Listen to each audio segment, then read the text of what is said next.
Tout d'abord, je voudrais rappeler que c'est une pandémie comme nous n'en avons jamais connu depuis le siècle dernier.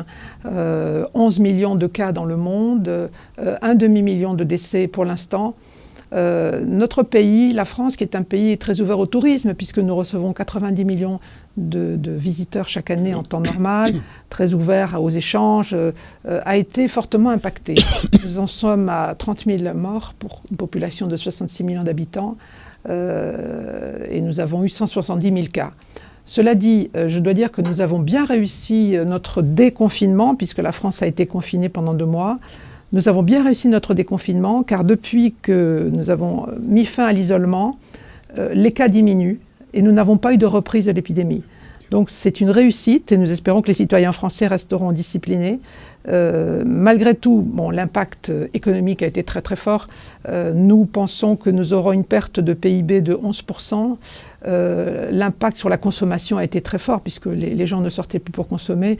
On a vu une baisse de la consommation de 35% jusqu'à maintenant. Et surtout, il y a des secteurs qui ont été très fortement frappés, l'hôtellerie et la restauration. 90% des hôteliers restaurateurs ont été sans activité. Les transports aériens, bien évidemment, la construction, dont nous voyons que de nombreux secteurs ont été très impactés. Heureusement, le gouvernement a pris tout de suite des mesures pour soutenir l'économie, des mesures d'urgence pour soutenir l'emploi, pour soutenir la trésorerie des entreprises afin d'éviter des faillites, du chômage. Nous avons mis en place un dispositif de chômage technique pour préserver les salariés et les compétences.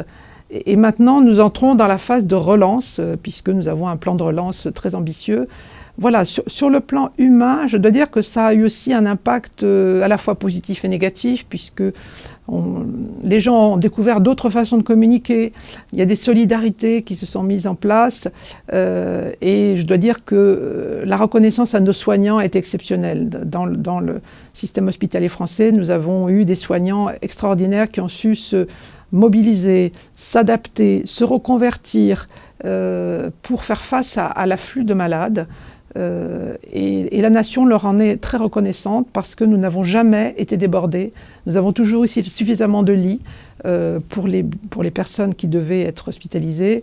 Voilà, donc un impact humain assez, comment dire, c'était émouvant de voir comment les gens se rapprochaient. Il y a eu toutes sortes de comportements de solidarité et je dois dire beaucoup de civisme et de responsabilité.